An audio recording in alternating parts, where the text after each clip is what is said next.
Kalau kita sudah bicara soal politik, maka dinamika aktivitas kritik yang disampaikan atas nama rakyat oleh siapapun merupakan realitas ya atau sebut saja mosaik dari politik yang tidak bisa kita hindarkan. Kini update terkini ya, BEM SI atau seluruh Indonesia atau S1 saya tidak mengerti turun ke jalan demo untuk mengadili kinerja 10 tahun Jokowi. Ya, memang cukup aneh tetapi gak apa-apa lah, kita akan bincang itu di Bukan Partai Politik.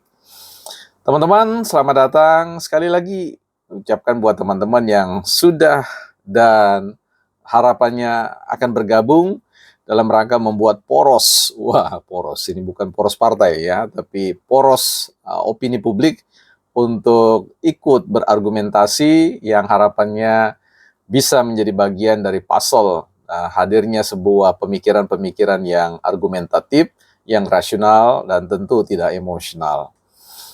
Kita akan bahas soal mahasiswa ini, tapi saya punya catatan terlebih dahulu terkait dengan kader Partai Demokrasi Indonesia Perjuangan, Bu Ripka, yang juga turut mengevaluasi dan mengkritik terkait dengan Pak Jokowi, yang menandakan bahwa PDIP sampai hari ini memang tidak surut untuk balas dendam mungkin ya.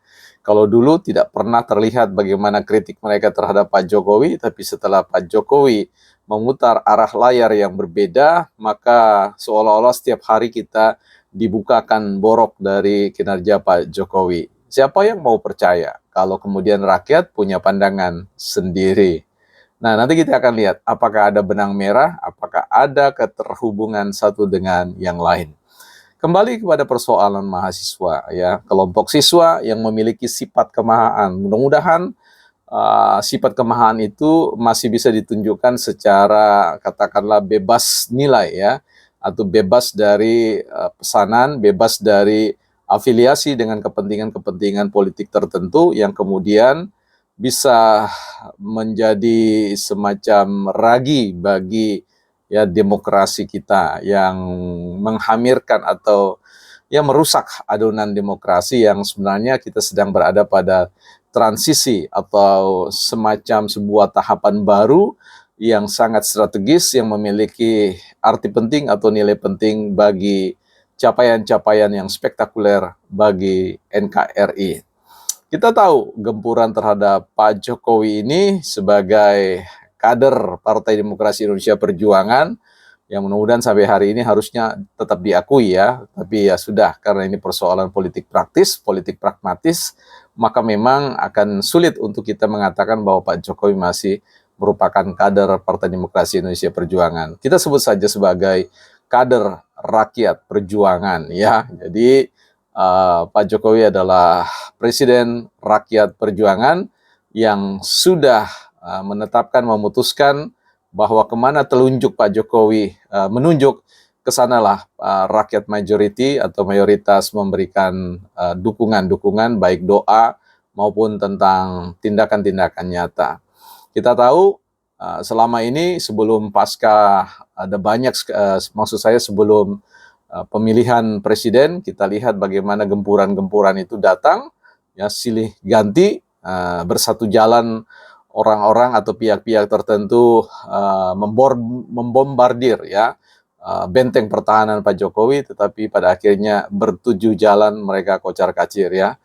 Lembaga-lembaga negara sudah dipakai untuk melawan lembaga-lembaga negara yang sebenarnya secara regulatif ya, secara konstitusional diberikan amanah untuk melerai atau menyelesaikan berbagai macam persoalan-persoalan yang ada di Republik ini. Tapi kemudian tidak ada puas, ada banyak kemudian upaya-upaya untuk memakai misalkan gerakan ya, seniman, gerakan katakanlah sinema katakanlah film-film seperti Dirty diputar ya untuk mempropagandakan dirty propaganda ya, tetapi kemudian gagal. Muncul barisan para guru besar, profesor yang kemudian juga ikut ya, tetapi tidak menunjukkan angka keberhasilan. Dan belakangan ini kita lihat adanya Mahkamah Rakyat yang bersidang ya, semacam sebuah dagelan ya. Tapi bagaimanapun juga ya nggak apa-apa, ini demokrasi jadi meriah, jadi berwarna-warni, pelangi, dan tentu rakyat tidak seperti rakyat yang dulu. Di era media sosial ini banyak ya, bukan saja basar-basar tetapi influencer-influencer yang membangun poros keseimbangan untuk memberikan edukasi kepada rakyat mayoritas, untuk memberikan katakanlah pemahaman-pemahaman yang bebas dari afiliasi-afiliasi dengan partai-partai tertentu, sehingga demokrasi kita menjadi demokrasi yang berimbang ya. Karena ketika ini mudah-mudahan para elit-elit politik sadar benar bahwa terjadi era destruktif ya, kekuasaan yang tadinya dikuasai oleh mereka, ruang-ruang publik sekarang sudah katakanlah sudah mulai cair, sudah mulai terbagi-bagi secara merata, sehingga setiap orang punya hak untuk bersuara di ruang media sosial, sehingga dominasi dari elit-elit itu di ruang media sosial kemudian tidak lagi ya mampu menguasai ya, sebut saja demikian. Nah, kali ini adik-adik kita atau kawan-kawan kita BEM, Badan Eksekutif Mahasiswa, yang tentu kita ingat bahwa di Gajah Mada kemarin muncul bagaimana gelar yang diberikan ya sebagai alumni yang memalukan dan sebagainya. Ini saya belum banyak mengikuti, tetapi saya hanya bertanya, ada apa lagi ya ketika Pak Jokowi sudah mau menuntaskan, bahkan ada transisi baru menuju Indonesia baru dengan IKN yang sebentar lagi akan kemudian secara definitif ya akan diteken Kepresnya terkait dengan pemindahan ibu kota negara. Harapannya sih pada saat 17 Agustus ya, tetapi kalau situasi apapun yang ditimbang, kita rakyat ini sih ya ikut-ikut dan percaya-percaya saja pada pemerintah. Ya, tapi tentu tetap kritisi apabila jalannya pemerintah atau tidak berpihak kepada rakyat. Dan saya yakin bahwa rakyat mayoritas akan selalu kritis dengan hal itu. Nah, bagaimana dengan suara BEM itu? Ya, kita sayangkan saja mengapa kemudian muncul kembali ya di tengah-tengah adanya dinamika politik yang menurut saya menjelang pilkada, menjelang pergeseran ibu kota negara, bahkan mungkin menjelang dikejarnya beberapa elit-elit yang memang harus berurusan dan mempertanggungjawabkan tentang persoalan kebijakan-kebijakan yang dianggap korup ya, artinya melakukan penggarongan, perampokan terkait dengan uang rakyat, sehingga rakyat kehilangan peluang untuk mensejahterakan atau disejahterakan melalui ya sumber daya kekayaan alam di negaranya sendiri. Nah, teman-teman, kalau berbicara tentang BEM ini menarik ya. Badan Eksekutif Mahasiswa ini tentu tidak selalu akan berafiliasi, memberikan artinya mereka semua itu tidak selalu mewakili kampusnya, tidak selalu mewakili seluruh mahasiswa yang ada.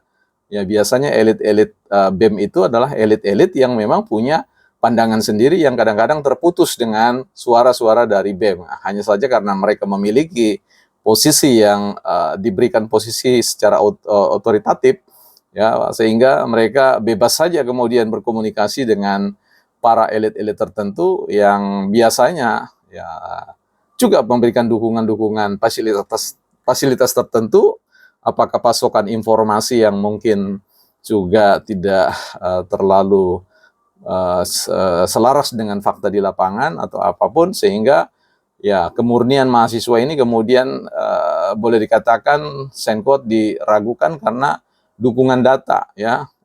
Kita tahu bahwa mahasiswa itu kan data yang dia dapat itu paling tidak dari referensi buku atau jurnal. Nah, bahkan kebijakan-kebijakan yang terbaru dengan berbagai macam referensi-referensi pertimbangan di dalamnya itu kan sulit didapat. Nah, kita tidak tahu dari mana pasokan data itu ya. Ini yang menarik, akan kita ikuti bersama-sama di Bukan Partai Politik di edisi-edisi yang akan datang ya. Silakan saja, selamat buat teman-teman BEM yang berorasi, dan tentunya rakyat juga akan mengevaluasi tentang jalannya demonstrasi itu. Bukan Partai Politik.